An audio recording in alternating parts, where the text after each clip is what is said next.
It says, "Hi, Brock. I think my husband is a workaholic. I'm a stay-at-home mom, and we have a 3-year-old. My entire day goes into handling my child.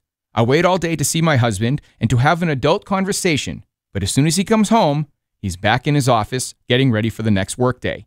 He even eats dinner in there. I have tried talking to him about it, but he keeps saying that it's a busy time of the year. It's been months. Please give me some advice on how I can express these concerns, but in a way that he takes me seriously. Thanks." And again, that was sent in by Mary. Let's get your gut reaction. We'll play some songs, sure, and then we'll let you sink your teeth into it. Sure. Well, Mary, thank you so much for writing this in. I posted this on my social media, but I've also had several of my clients in the past who have reached out to me for this exact same thing, where there's just this disconnect in almost like a work-life balance. They're not feeling connected to their partner.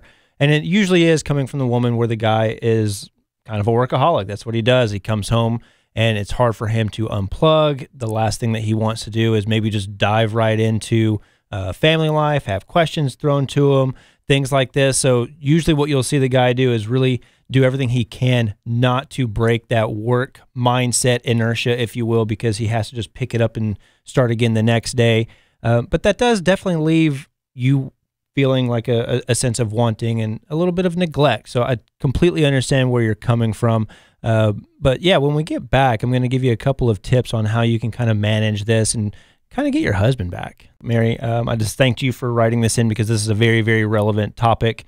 I'm going to kind of, I guess, give the listeners who are coming from your perspective, who are experiencing this from their partners, a little bit of an inside look into his mindset. So often, especially in the early stages of a child's life, like first 2, 3, maybe even 4 years, the man doesn't feel like he has that much of an input or an effect on that child's development. So it's that time where it's really about the mom and the child. Mm-hmm. And so he often doesn't feel like a sense of fulfillment with his engagement, into that dynamic. So he's going to put his efforts and his energy where he feels appreciated, seen, and valued.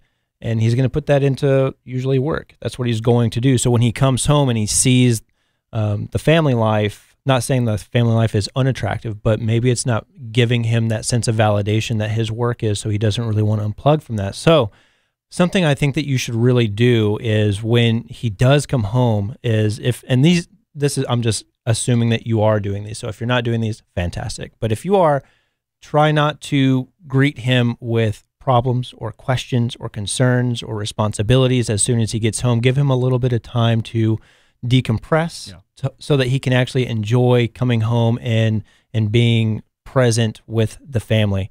And one of the things that you're also able to do to make sure that you are feeling seen and valued is, again, taking those things off of his plate so he doesn't feel like he's having to immediately jump onto a second job. I'm doing air quotes here, a second job, is just make the environment as peaceful as you possibly can, because men are always going to go towards places of peace, and that's what he's needing right now. If he's a workaholic, he's going to want a spot where he can kind of decompress, and if you want it to be the home life, then make the home life a space that's attractive for that. Also, I think, and I'm hoping maybe he hears this, and this is for the workaholic guys. Listen, I get it. I've done it myself. Sometimes I get caught up doing it, even currently, and my wife has to call me out.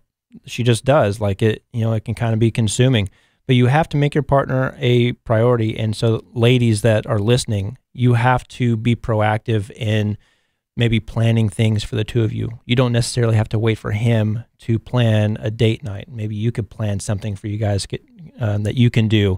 Get a babysitter and just completely unplug from the parent life so that you can refocus on the fact that you two are married, that dynamic has to be nurtured. If you don't nurture the marriage dynamic and you only nurture the parent or work dynamic, the marriage is significantly going to suffer. So you can bring that up and say, I would like to plan a date night every month. That's not a whole lot. That's not too little. I think that's enough where there's enough focus and he's still able to feel like he's contributing and getting things from his work life. But date night like once every 3-4 weeks, that's very intentional. That allows you to unplug for 3 to 4 hours, 3 hours at least, and it's just you two. That would be phenomenal. Also, at a certain point in the evening, suggest that there are no electronics. So maybe it's nothing after 9 p.m. There's no emails, there's no phone calls, no text messages, no phones, nothing like that is available. So you do have that opportunity to connect.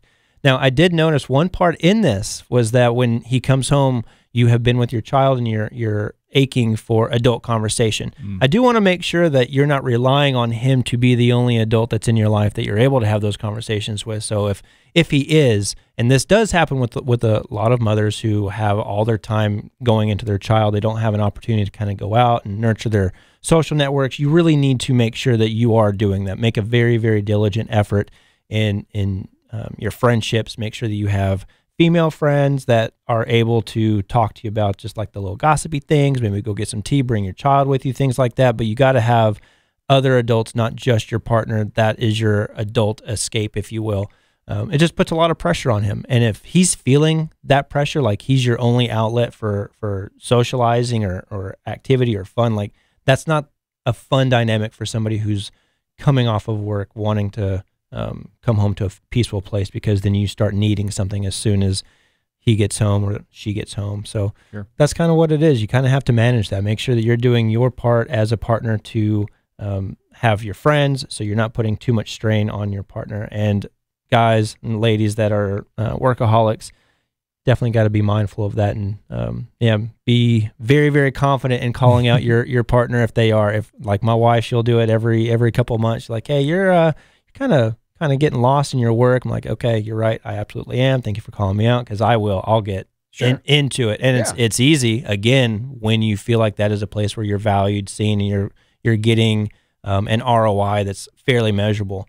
But that's gonna be my advice for Mary right there. Absolutely, and it is tough too, especially now with social media and everything. I mean, it's especially if you do that for work or you're connected in some way, you're constantly just going for it. And then I did notice that little adult conversation tidbit in there as well, because that would be come home after a long day, and then all of a sudden, oh, wait till you hear this, right? And who knows what's going on there, but.